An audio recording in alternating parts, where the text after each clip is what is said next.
위험을 갖추고 크게 위험을 갖추고 이 제목으로 하나님 말씀 전하겠습니다.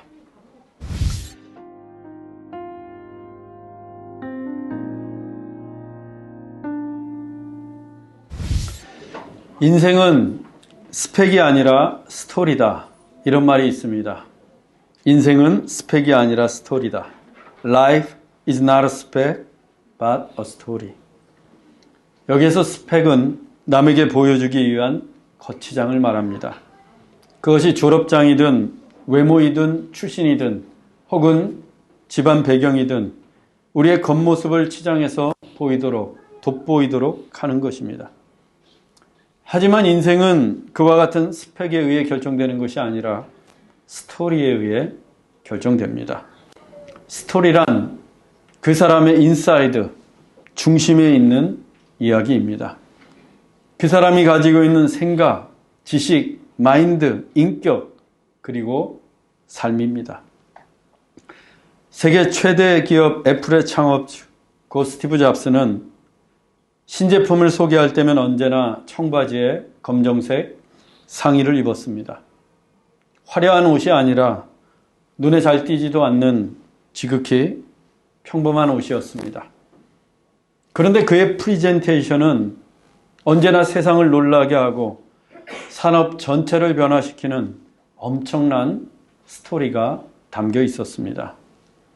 스티브 잡스는 인생이 스펙이 아니라 스토리임을 보여준 전형적인 인물이었습니다.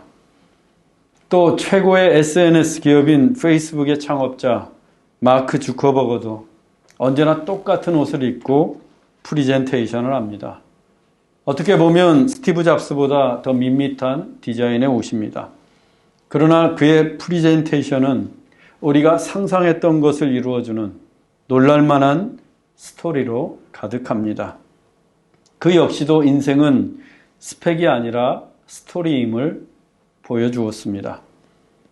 우리나라에도 인생이 스펙이 아니라 스토리임을 보여준 사람이 있습니다. 조선 최고의 과학자 장영실입니다. 조선왕조실록에 따르면 그의 아버지는 중국인이었고 어머니는 기생이었습니다. 반상의 법도가 엄했던 조선 사회에서 그는 관가의 노비로 살아야 했습니다. 한마디로 스펙이 천했습니다.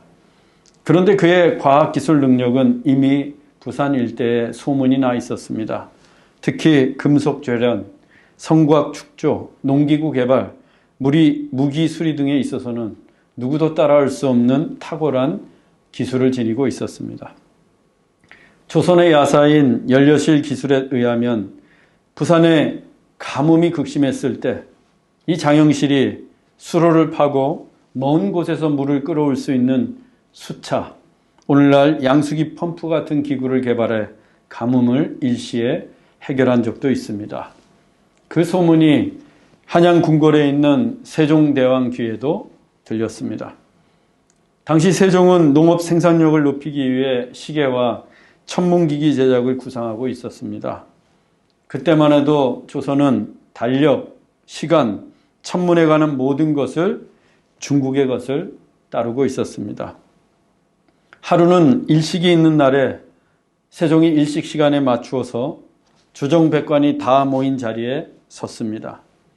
일식이 일어나는 그 순간 나라를 위해 기도하기 위함이었습니다.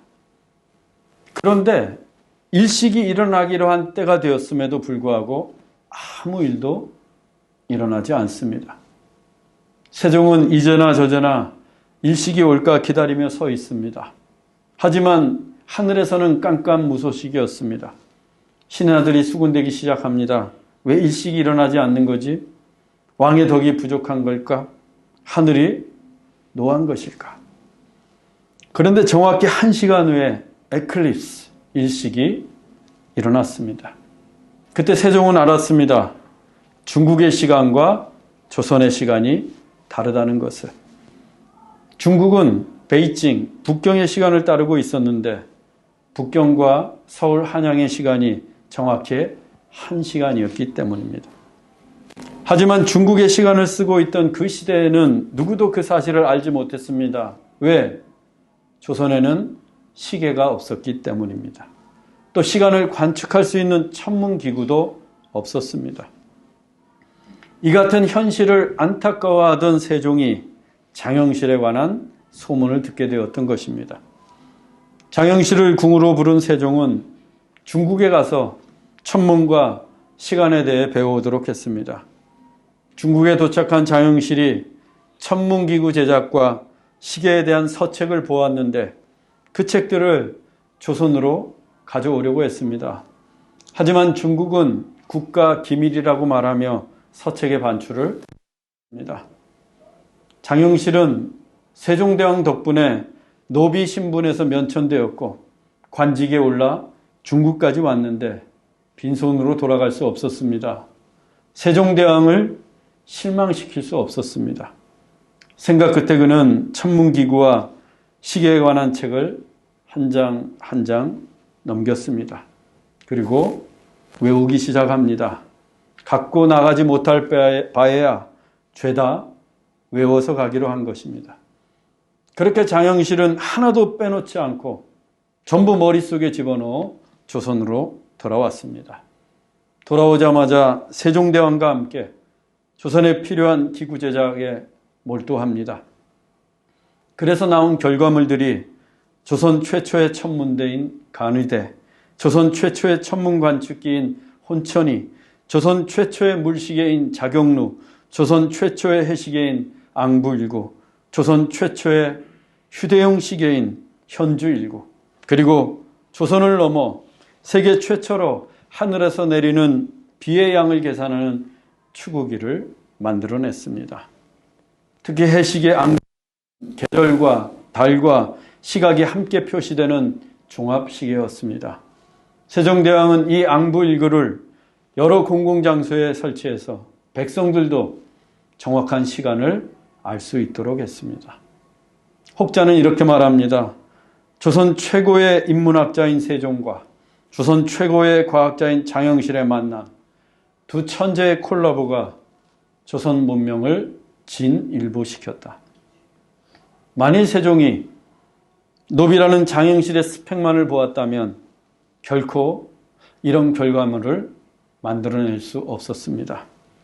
하지만 세종은 그의 천재성이 담겨있는 스토리를 보았고 장영실의 스토리는 또 다른 천재 세종대왕을 만나 만개했던 것입니다.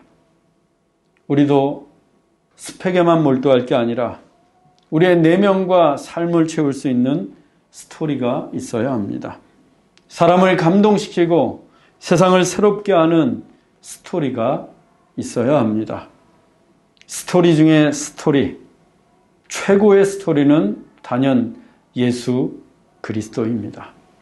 우리의 삶을, 우리의 중심을 예수 그리스도로 채울 때 우리의 스토리 역시 이 세상을 새롭게 할 것입니다. 오늘의 본문도 예수의 스토리로 충만했던 한 사람, 사도 바울을 보여줍니다. 유대인들이 바울을 고소해 가이사랴에서 열렸던 두 번의 재판에서 모두 바울의 무죄가 입증되었습니다. 하지만 베스도 총독은 유대인들의 마음을 얻고자 하여 바울더러 예루살렘에서 신문을 받지 않겠느냐고 제안을 했습니다. 이미 두 번의 재판에서 유대인들이 바울의 죄를 입증할 만한 아무런 증거도 내놓지 못한 상황에서 또다시 재판을 한다는 것은 무의미했습니다. 그것도 예루살렘에서. 이것은 명백히 부당한 처사였습니다. 그래서 바울은 로마 시민의 권리를 내세워 가이사께 상소하겠다며 재판 장소를 로마로 옮깁니다. 결국 베스도도 바울이 가이사에게 갈 것이라고 판결할 수밖에 없었습니다. 그리고 오늘의 본문이 이렇게 시작됩니다. 본문 13절입니다.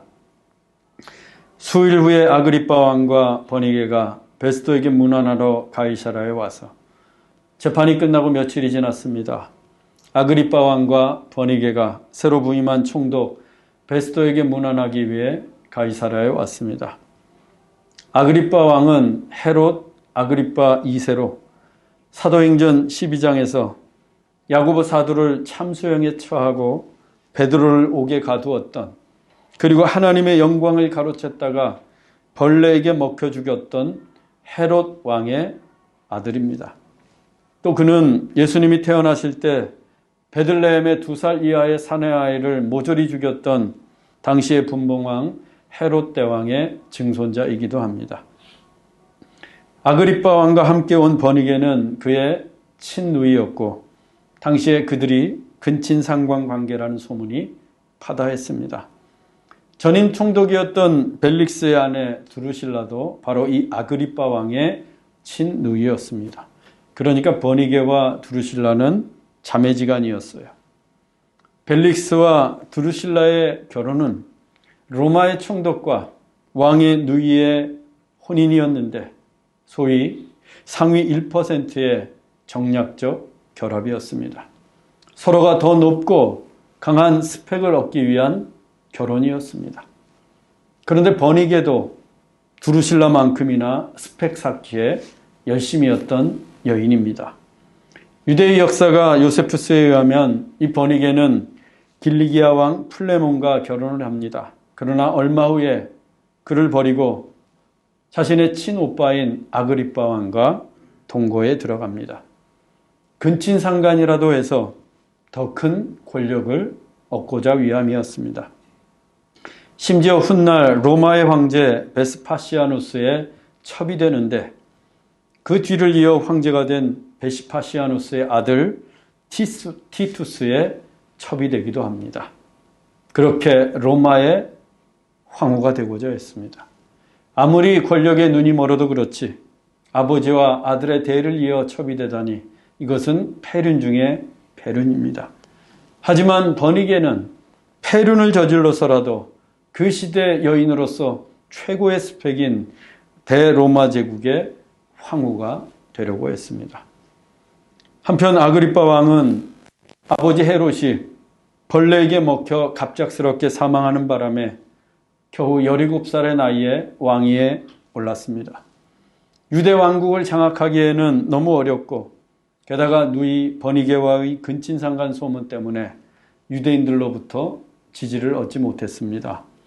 이 같은 이유로 당시 총독의 지배력이 한층 더 강화되면서 로마 제국도 아그리빠 왕 대신 총독을 통해 유대 땅을 다스렸습니다. 그래서 아그리빠는 신분이 총독보다 높은 왕이었음에도 불구하고 새로 부임한 총독 베스도에게 문안하러 온 것입니다. 아그리빠가 찾아오자 베스도는 그에게 고민을 털어놓았습니다. 바울의 재판에 관한 것이었어요. 베스도는 대제사장과 장로들이 바울을 고발해 재판을 열기는 했는데 고발에 대한 혐의는 하나도 입증하지 못하고 종교에 관한 논쟁뿐이라고 했습니다. 즉 바울이 무슨 악행을 저지른 것이 아니라 단지 예수라 하는 자가 죽었다가 다시 살아났다고 주장했다는 것입니다. 하지만 이 일을 어떻게 처리할지를 몰라 바울에게 묻기를 예루살렘에서 신문을 받겠느냐고 했지만 바울이 황제의 판결을 받겠다고 해서 그를 가이사에게 보낼 때까지 지켜두고 있다고 합니다. 이처럼 베스도로부터 대강의 내용을 들은 아그리빠 왕이 다음과 같이 말했습니다. 본문 22절입니다. 아그리빠가 베스도에게 이르되 나도 이 사람의 말을 듣고자 하노라. 베스도가 이르되 내일 들으시리이다 하더라. 아그리빠도 바울이 궁금해졌습니다. 그래서 베스도에게 내가 직접 이 사람의 말을 듣겠다고 합니다. 예수님이 사역하실 때에도 헤롯 안디바가 예수님을 무척이나 궁금해했습니다. 그래서 빌라도가 재판 때문에 예수님을 그에게로 보냈을 때 헤롯 안디바가 기뻐했다고 누가복음은 전하고 있습니다. 헤롯 안디바도 예수님에 관한 소문을 들었기 때문입니다. 예수님이 행하신 이적과 기사에 관한 소문이 온 유대 땅에 무성했습니다. 그 역시도 예수님이 누구인지 궁금하던 차에 예수님을 직접 보게 되었으니 기뻤던 것입니다. 물론 이 기쁨은 영적인 기쁨과는 거리가 먼 단지 예수님에 대한 호기심이 충족되는 기쁨이었습니다. 그런데 이번에는 아그리빠가 바울을 궁금해합니다. 죽었다가 다시 살아났다는 예수의 이야기를 바울로부터 직접 듣고 싶어 합니다. 헤롯 안디바와 헤롯 아그리빠 사이의 공통점은 예수님이었습니다. 그들도 예수님이 궁금했습니다. 동기가 어떻게 되었든 예수님에 대해 알고 싶었습니다. 시대가 바뀌고 사람이 바뀌었는데도 여전히 예수님이 궁금합니다. 이것이 오늘의 핵심입니다. 예수님이야말로 스토리 중의 스토리이기 때문입니다. 마침내 아그리빠가 바울을 만나게 되었습니다. 본문 23절입니다. 이튿날 아그리빠와 버니게가 크게 위험을 갖추고 와서 천부장들과 시중의 높은 사람들과 함께 접견 장소에 들어오고 베스도의 명으로 바울을 데려오니 베스도가 약속한 이튿날이 되었습니다.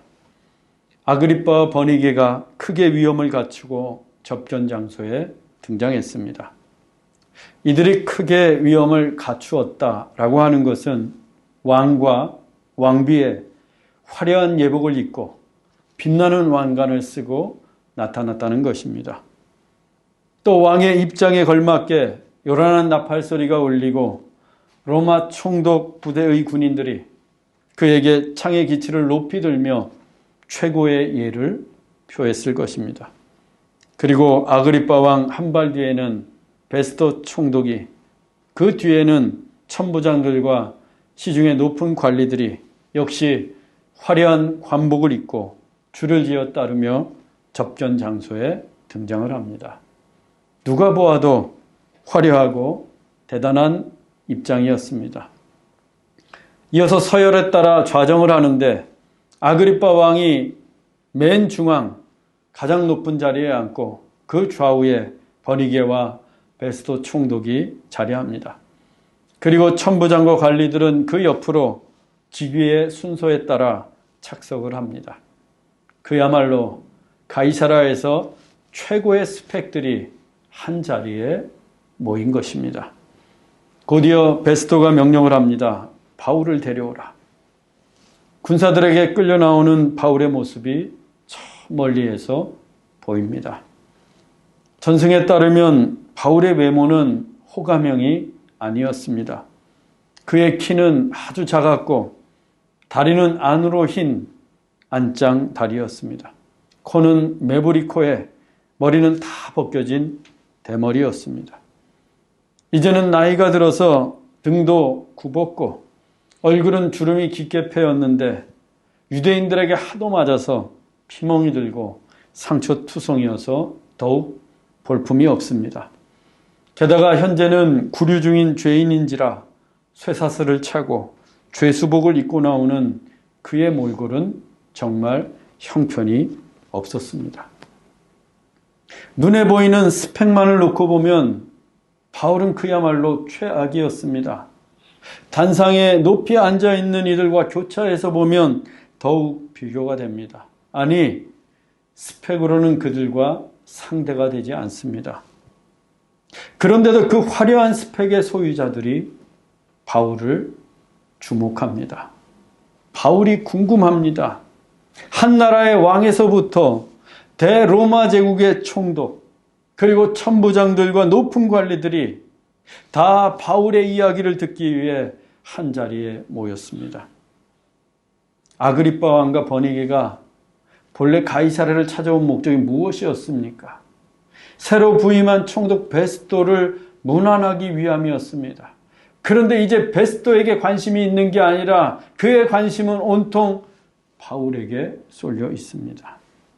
대체 무엇 때문입니까? 보통 때 같으면 바울이 결코 만날 수 없는 스펙들인데 왜 이렇게들 모여 있는 것입니까? 그들은 무엇 때문에 그 초라하고 볼품없는 스펙을 지닌 바울이 그토록 궁금한 것입니까? 바울의 스토리 때문입니다. 바울의 스펙이 아니라 바울이 가슴에 담고 있는 스토리, 바울의 인생을 몽땅 차지하고 있는 스토리, 예수 그리스도 때문입니다. 바울은 재판을 받는 내내 예수님의 이야기만 했습니다. 대제사장과 장로들이 바울더러 가이사와 성전과 율법에 대해 죄를 범했다고 고발했지만 바울의 변명은 자신에 대한 변명이 아니라 예수의 이야기였습니다. 유대인들이 십자가에 못 박아 죽인 그 예수가 다시 부활했다고 이야기합니다. 그런데 이 재판들은 평범한 재판이 아닙니다. 바울의 목숨이 걸린 재판이었습니다. 유대인들은 그를 죽이기 위해 주먹질도 하고 없는 이야기를 만들어 모함도 하고 자기들을 매복시켜 죽이려고 하는 등 별의별 짓을 다 하는 무리들입니다. 재판을 하는 이유도 딱 하나, 바울을 죽이기 위해서입니다. 그 옛날 유대인들이 예수님을 죽이려고 빌라도의 재판을 했던 것과 똑같습니다.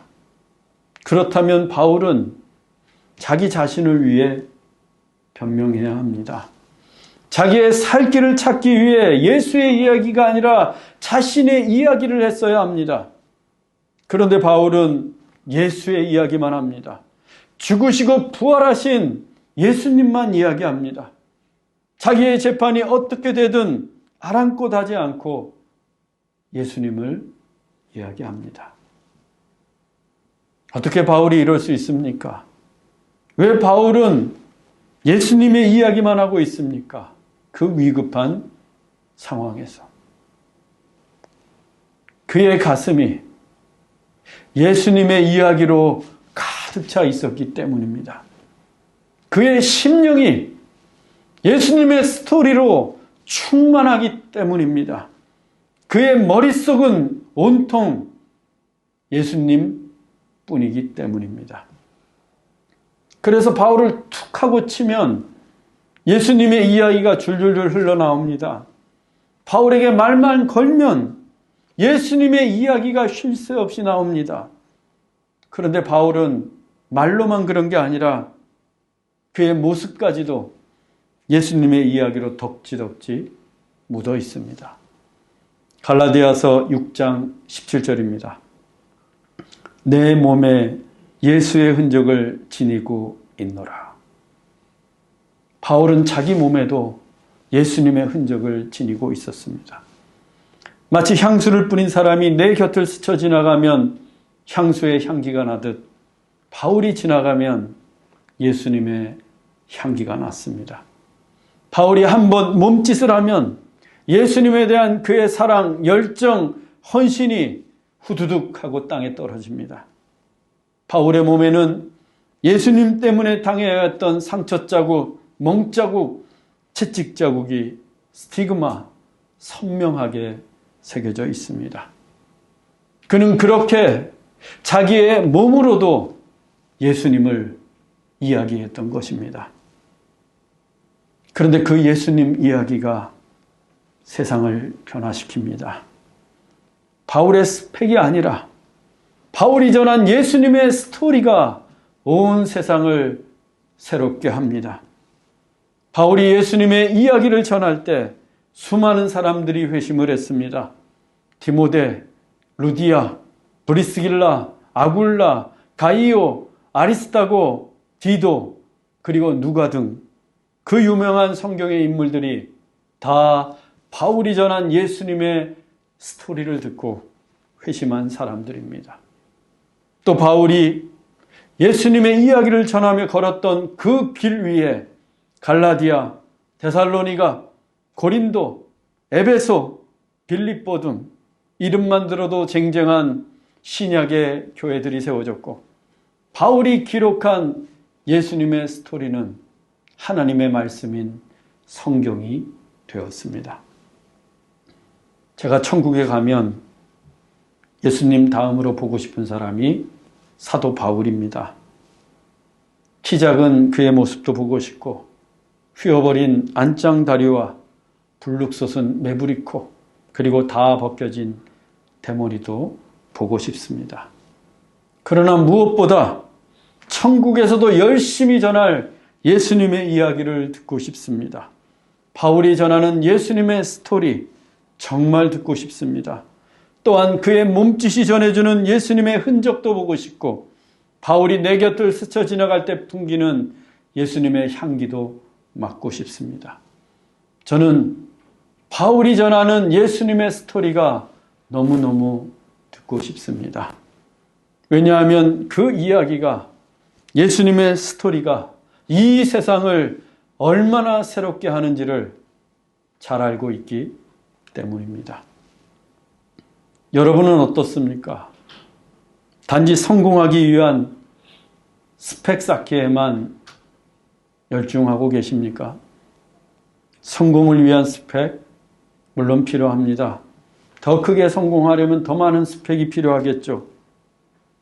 그런데 스토리는 있습니까? 사람들에게 감동을 주고 우리가 걸어간 길에 복음의 씨앗이 떨어지고 이 세상을 진정 새롭게 할 예수님의 스토리는 있습니까? 있어야 합니다. 반드시 있어야 합니다. 우리도 바울처럼 예수님의 이야기를 품고 살아야 합니다. 예수님의 스토리로 충만해야 합니다. 스펙이 없더라도 스토리는 있어야 합니다. 우리의 겉모습을 치장해 줄 스펙은 없어도, 내 성공을 보장해 줄 스펙은 없어도 예수님의 스토리만큼은 꼭 있어야 합니다. 그래야 내 주변이, 우리 가정이, 이 교회가 새롭게 됩니다. 이 말은 스펙을 포기하라는 게 아닙니다. 반드시 스토리가 있어야 한다는 뜻입니다. 여러분 분명히 아십시오. 이 세상은 스펙으로 새로워지지 않습니다. 집안에 새로운 가구를 들였다고 해서, 교회에 새 가족이 많아졌다고 해서, 오늘 내가 새 옷을 입었다고 해서 새로워지는 게 결코 아닙니다. 예수님의 스토리, 예수님의 이야기로 가득 찰 때에만 새로워집니다. 고린도후서 4장 16절입니다. 그러므로 우리가 낙심하지 아니하노니 우리의 겉사람은 낡아지나 우리의 속사람은 날로 새로워지도다. 우리가 지닌 스펙이 시대에 뒤떨어지고 낡아진다고 해도 예수님의 스토리만 있다면 우리의 삶은 날로 새로워질 것입니다. 사랑하는 형제자매 여러분, 예수님의 스토리로 충만하십시오. 여러분의 입술로, 여러분의 몸으로 예수님의 스토리를 이야기하십시오. 그래서 교회와 이 세상을 새롭게 하는 저와 여러분이 될 수 있기를 주 예수 그리스도의 이름으로 축원합니다. 기도하겠습니다. 사랑의 하나님, 스펙이 아니라 스토리가 있는 인생이 되기를 원합니다. 무엇보다 예수님의 스토리로 가득한 인생이 되게 하옵소서. 스펙에 몰두하는 교회가 아니라 예수님의 스토리로 충만한 교회가 되게 하옵소서. 그래서 세상 사람들에게 감동을 주고 이 세상을 새롭게 하는 성도와 교회가 되게 하옵소서. 우리의 스토리가 되시는 예수 그리스도의 이름으로 기도하옵나이다. 아멘.